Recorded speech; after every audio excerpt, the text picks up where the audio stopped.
उधर अश्विन ने पकड़ी फ्लाइट, इधर बीसीसीआई के बड़े पदाधिकारी ने बता दी वो बात जो किसी को नहीं बतानी थी।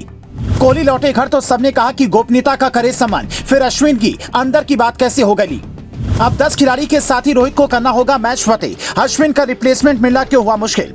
जो बात किसी को नहीं बतानी थी, सुपर कॉन्फिडेंशियल थी, वो बात बीसीसीआई के पदाधिकारियों ने सार्वजनिक रूप से क्यों बताई। 16 फरवरी की रात स्टार खिलाड़ी रविचंद्रन अश्विन ने इमरजेंसी में पारिवारिक कारणों से फ्लाइट पकड़ी तो बीसीसीआई के पदाधिकारी राजीव शुक्ला ने ऐसा क्या कर दिया जो जय शाह को भी पसंद नहीं आएगा। ये राजीव शुक्ला का ट्वीट है जिसमें वो लिखते हैं, अश्विन की माता जी के जल्द स्वस्थ होने की कामना करता हूँ। उन्हें अपनी माँ के पास रहने के लिए राजकोट टेस्ट छोड़कर चेन्नई जाना पड़ा। ये ट्वीट देखते ही कुछ लोग अश्विन की माता जी के लिए दुआ करने लगे तो कई लोग बीसीसीआई का वो ट्वीट उठा लाए जिसमें लिखा था अश्विन पारिवारिक इमरजेंसी की वजह से घर लौटे हैं और पूछने लगे कि जब बीसीसीआई ने वजह नहीं बताई तो राजीव शुक्ला ने क्यों पूरी बात बता दी। कई लोगों ने तो इनसे ये तक पूछ लिया कि आपको ये बताने का अधिकार किसने दिया। कोई भी खिलाड़ी जब छुट्टी लेता है तो उसकी वजह सार्वजनिक नहीं की जाती है, खासकर फैमिली इमरजेंसी के वक्त। इससे पहले विराट कोहली ने भी जब छुट्टी ली थी, टेस्ट टीम में नाम ऐलान होने के बाद घर लौटे थे तो उनकी वजह भी किसी ने नहीं बताई थी। तब बीसीसीआई ने गोपनीयता रखी थी। फिर सवाल उठता है कि अश्विन के केस में ऐसा क्यों नहीं हुआ।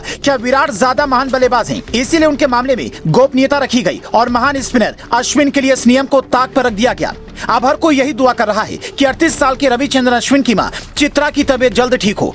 ये ऐसी महिला हैं जिन्होंने सामान्य घरों की मां की तरह अश्विन पर कभी पढ़ने का दबाव नहीं बनाया। एक इंटरव्यू में वो बताती हैं, अश्विन प्रैक्टिस के लिए सुबह उठकर तैयार हो जाया करता था। अगर नाश्ता तैयार नहीं रहता तो वो इंतजार नहीं करता था बल्कि प्रैक्टिस के लिए निकल जाता था। उसकी पढ़ाई में खास रुचि नहीं थी इसीलिए हमने कभी उस पर दबाव नहीं बनाया। पर अश्विन टीम इंडिया के वो खिलाड़ी हैं जिन्होंने बीटेक किया हुआ है, वरना कई खिलाड़ी 10वीं और 12वीं पास हैं। अपना इंजीनियरिंग वाला दिमाग वो कई बार क्रिकेट की पिच पर भी दिखा चुके हैं और गेंद से कैसे कहर बरपाते हैं ये तो दुनिया जानती है। इसलिए कप्तान रोहित को यह समझ नहीं आ रहा है कि आखिर करे तो क्या करें, क्योंकि अश्विन के बगैर टेस्ट मैच जीतना थोड़ा मुश्किल नजर आ रहा है। पहली पारी में टीम इंडिया ने 445 का विशाल स्कोर खड़ा किया है जिसका पीछा करते हुए इंग्लैंड की टीम भी तेज रफ्तार से आगे बढ़ रही है, जिन्हें रोकने के लिए अश्विन या उनकी जगह किसी और खिलाड़ी की जरूरत होगी। पर रिप्लेसमेंट मिलना मुश्किल है क्योंकि एमसीसी का नियम संख्या 1.2.2 ये कहता है कि अगर किसी भी इंजरी या निजी कारणों से कोई खिलाड़ी 20 टेस्ट मैच से बाहर हो जाए तो विरोधी टीम के कप्तान की अनुमति से